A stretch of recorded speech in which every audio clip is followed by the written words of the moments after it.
안녕하세요 여러분, 대구한의대학교 임상민의학과 강유찬입니다. 자, 그러면 임상시험 심사위원회 IRB에 대해서 알아보도록 하겠습니다. 먼저 IRB의 정의입니다. 임상시험 심사위원회, 이 IRB는 우리가 이전에도 용어의 정의에서도 다 살펴보았는데요. 이 IRB, 즉 임상시험 심사위원회에서 하는 일은 임상시험 계획서 또는 임상시험 변경 계획서를 검토하는 역할을 하게 됩니다. 그리고 피험자로부터 서면 동의를 얻기 위해 사용하는 방법이라든지 제공되는 정보를 이 IRB에서 검토를 하게 되고요.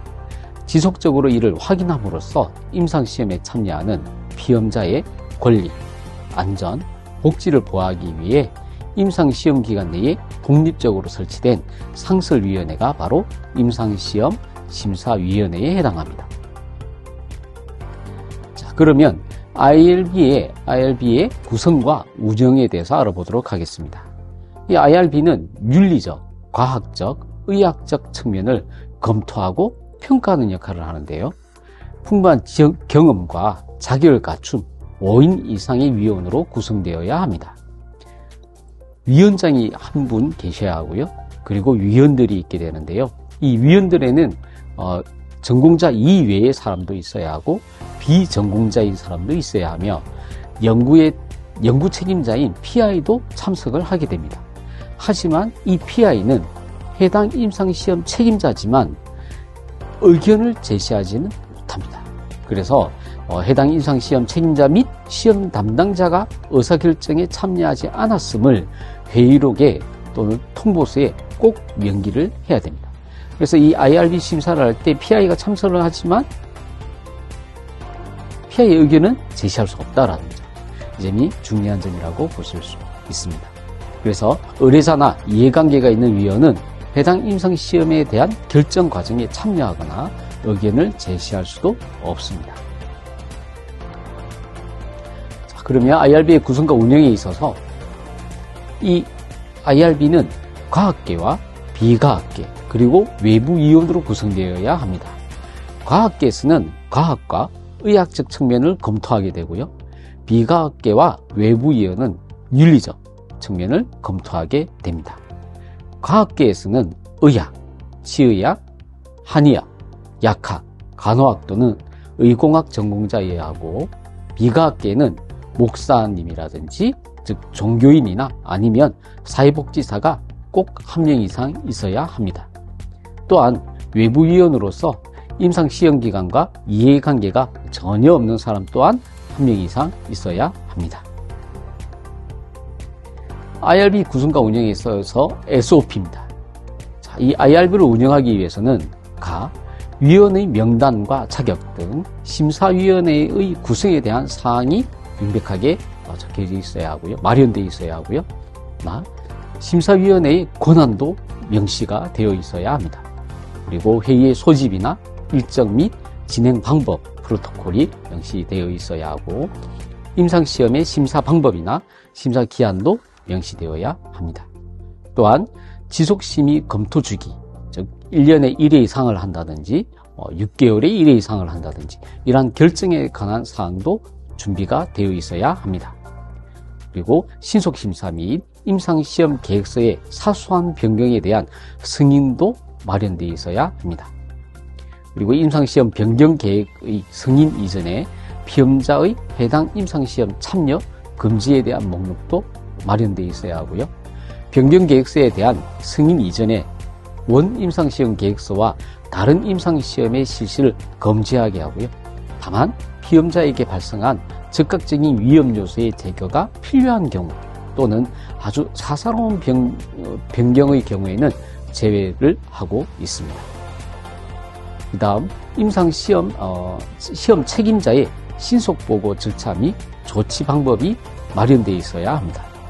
그래서 피험자에게 발생한 즉각적인 위험 요소의 제거를 위하여 임상시험 계획서와 다르게 실시하는 임상시험, 그리고 피험자에게 위험이 증가한다거나 아니면 임상시험 실시에 중대한 영향을 미칠 수 있는 어떤 그러한 변경, 그리고 예상치 못한 중대한 의료기기 이상 반응이라든지 피험자의 안정성이나 임상시험의 실시에 부정적인 영향을 미칠 수 있는 어떤 새로운 정보에 대한 조치 방법이 명시되어 있어야 합니다.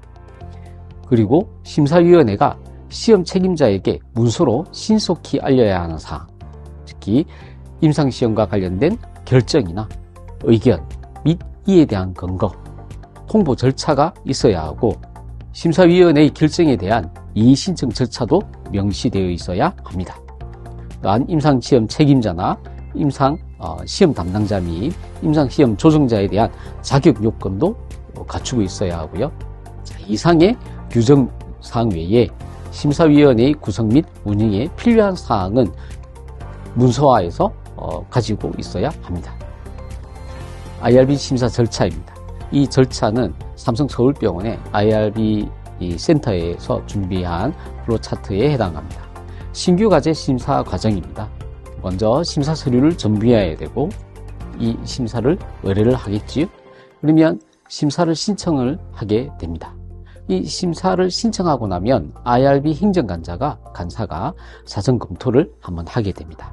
이 사전 검토를 해서 필요한 서류가 다 준비되어 있는지 본 다음에 그 다음 IRB 접수를 하게 되고 IBR 접수가 끝나고 나면 심사비를 입금을 해야 합니다. 자, 이렇게 하고 나면 이제 심사위원이 꾸려지고 심사가 이루어지게 되고 이러한 회의를 다 거친 다음에 심사가 완료되면 시험자에게 IRB 심의 결과에 대해서 알려주게 됩니다. IRB 제출 서류입니다. 자, 이 IRB 제출 서류는 IRB 기관마다 조금 차이가 있습니다.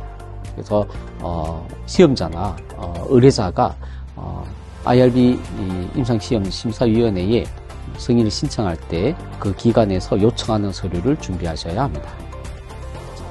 먼저 연구과제 신청서, 연구과제 신청서를 준비하셔야 되고요. 그 다음에 임상시험 계획서, 그리고 만일에 임상시험을 변경할 경우에는 임상시험 변경계획서를 준비하셔야 됩니다. 그리고 계획서 요약본, 대부분 A4지 2매 이내로 요약을 해서 준비를 하셔야 되고요. 그 다음에 증례 기록서도 있어야 합니다. 있을 경우에는 증례 기록서를 첨부하게 되는데 이게 CRF라고 합니다. 케이스 리포트 폼이라고 하는데 이거 증례 기록서에 대한 부분은 뒤에 가서 자세히 알아보도록 하겠습니다. 그 다음 피험자 동의서입니다. 자, 피험자 동의서는 필수적으로 준비를 해야 되는 거고요. 만약에 동의서가 불필요하다라고 하면 피험자 동의서를 제출 안 하는 게 아니라 피험자 동의서 불필요 사유서를 제출하셔야 합니다. 그래서 꼭 동의서가 있어야 된다라는 점, 그 다음 피험자에게 제공되는 서면 정보, 또 임상시험자 자료집, 그리고 안전성 정보, 이 안전성 정보에는 기술문서 요약 등으로 대체할 수가 있습니다. 그리고 마지막으로 피험자에게 제공되는 보상, 배상 또는 어떤 건강상의 어떤 보험, 이러한 정보들과 관련된 서류들을 모두 준비하셔야 합니다. 그리고 피험자 모집 관련 서류입니다. 보통 지금은 전자문서화 된다든지 인터넷에 공고를 많이 올리게 되는데요. 피험자 모집 관련 서류가 준비되어 있어야 되고 매체 정보도 표기가 되어 있어야 합니다. 그리고 이해상충 서약서도 준비를 하셔야 합니다. 다음 임상 책임자의 최근 이력 또는 기타 경력에 관한 문서도 준비를 하셔야 되는데 우리가 흔히 말하는 이력서라고 생각하셔도 되겠습니다. 그 다음 식약처 또는 주간 연구기관의 승인서, 만약에 식약처라든지 아니면 주간 연구기관이 있을 경우에는 그 기관의 승인서를 첨부하셔야 됩니다. 마지막으로 신속심사나 심사 면제 범위 안에 해당되는 경우 또는 신속심사 요청서 또는 심사 면제 요청서를 준비하셔야 합니다. 다음은 IRB의 권한입니다. IRB는 말 그대로 임상시험 심사위원회인데 이 심사위원회의 권한이 막강한 권한을 가지고 있습니다. 그래서 연구를 할 수 있느냐 못하느냐는 IRB 심사 결과에 따라 달라진다고 보시면 되는데요. 연구를 승인하거나 또는 불승인할 수도 있고 연구 계획이 수정을 요구할 수도 있습니다. 그리고 연구 승인을 한다 하더라도 지속적인 심사를 할 수가 있으며 변경에 대한 확인 및 관리를 할 수 있습니다. 그리고 서류가 준비가 미비하다든지 아니면 연구 계획서 사항에 어떤 문제가 발생했을 때 승인 보류나 중지를 할 수 있고요. 피험자로부터 동의를 받는 절차와 연구 과정에 대한 감독을 할 수 있는 기관이 바로 IRB의 권한입니다. IRB의 심의사항입니다. 자,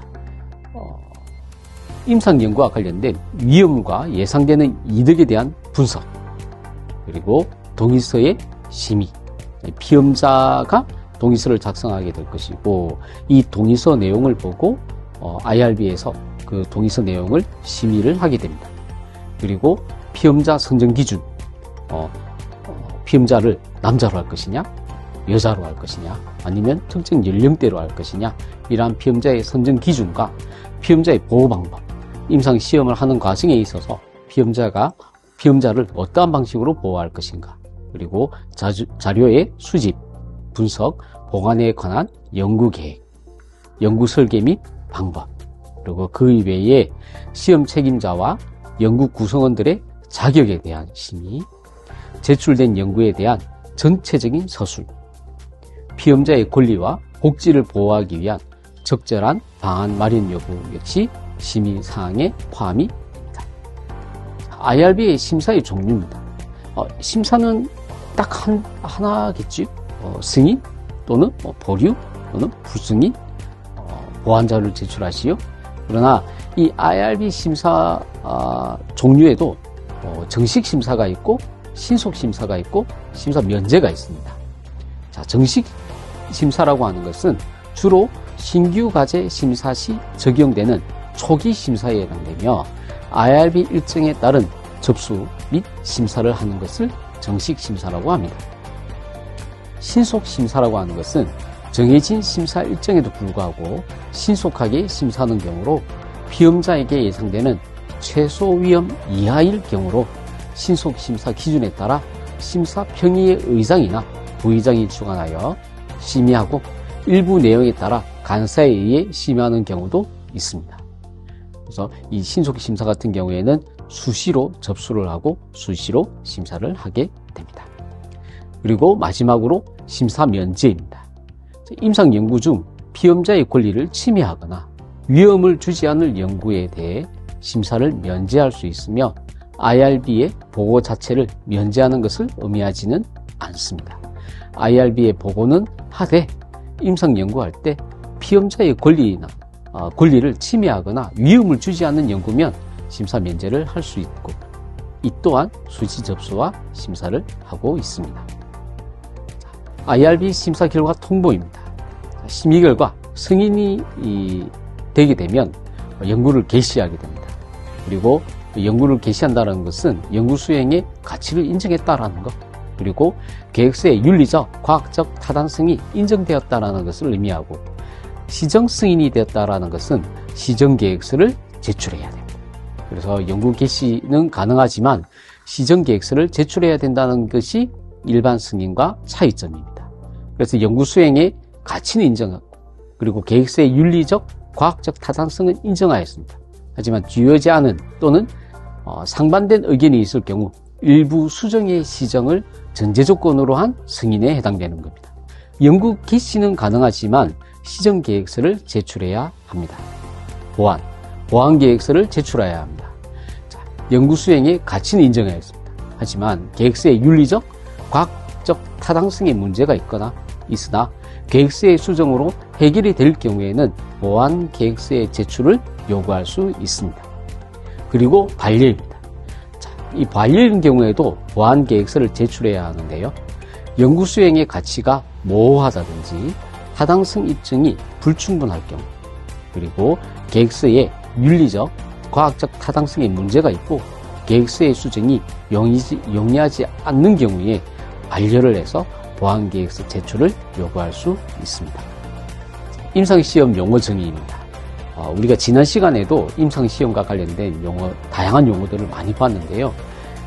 IRB 심의와 관련해가지고 연구계획서에 들어가는 어떠한 그러한 새로운 용어들이 나오게 되니까 그 용어를 잘 기억을 해 두시기 바랍니다. 자, 제일 처음 나오는 게 임상시험입니다. 자, 이 임상시험은 우리가 앞에서 본 내용과 동일합니다. 그래서 임상시험에 사용되는 의료기기의 안정성과 유효성을 증명하기 위해 그리고 사람을 대상으로 시험하거나 연구하는 것을 우리가 임상시험이다라고 정의를 하였고요. 자, 임상시험 계획서입니다. 임상시험 계획서는 해당 임상시험의 배경이나 근거를 제공하기 위해 임상시험의 목적, 대상, 시행 방법론, 그리고 통계적 고려사항, 관련 조직들에 대해서 기술된 문서가 임상시험 계획서에 해당합니다. 그리고 증례보고서, 아까 말씀드린 CRF라고 말씀을 드렸는데요. 개개 피험자별로 임상시험 계획서에서 요구한 정보를 기록하여 임상시험 의뢰자, 우리가 통상 의뢰자라고 하는데 이게 전달할 목적으로 인쇄하거나 전자문서화시킨 문서를 증례 기록서다라고 이야기를 합니다. 자, 그 다음 임상시험 결과보고서입니다. 임상시험에서 얻은 결과를 임상적, 통계적 측면에서 통합하여 기술한 문서를 임상시험 결과보고서라고 합니다. 자, 그 다음 임상시험용 의료기기입니다. 자, 여기 나오는 임상시험용 의료기기와 시험기기, 대조기기는 하나로 묶어서 구분을 해주시면 됩니다. 임상시험용 의료기기라고 하는 것은 임상시험에 사용하는 시험기기와 대조기기를 통틀어서 임상시험용 의료기기라고 합니다. 자, 그렇다면 시험기기란 무엇이냐?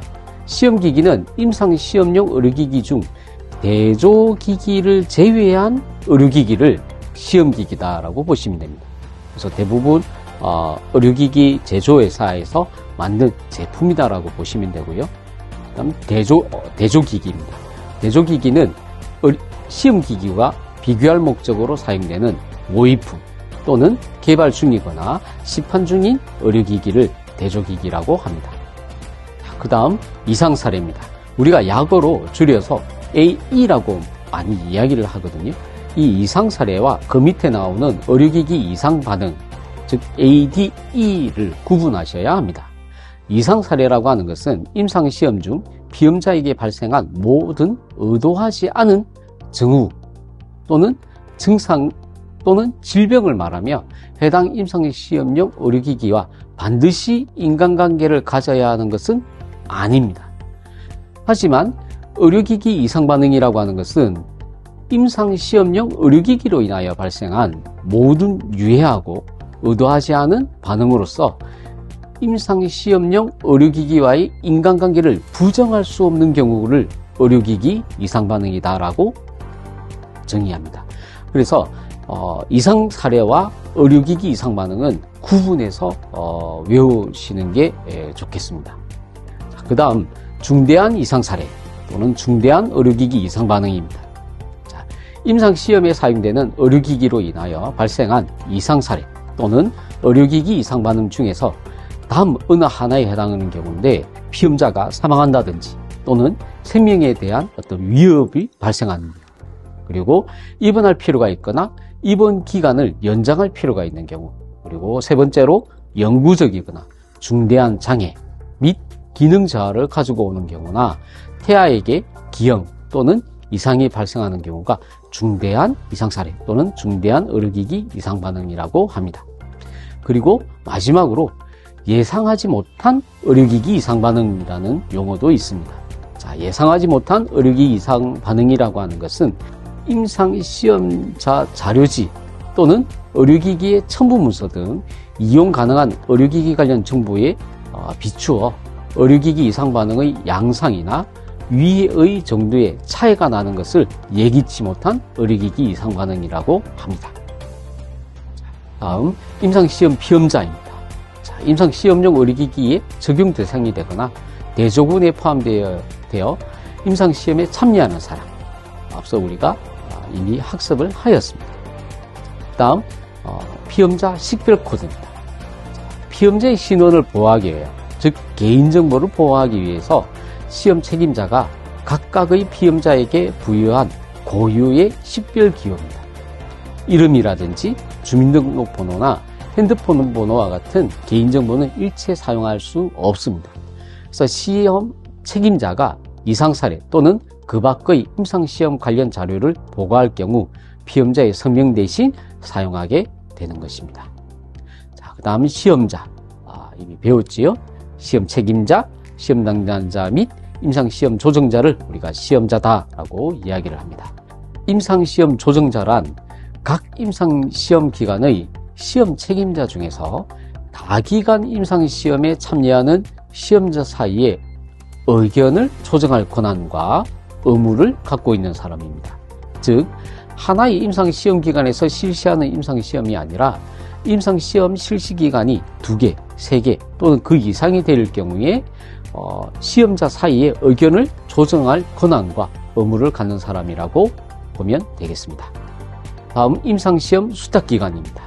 임상시험과 관련된 의뢰자의 임무나 역할의 일부 또는 전부를 대행하기 위하여 의뢰자로부터 계약에 의해 위임받은 개인이나 기관을 임상시험 수탁기관이라고 합니다.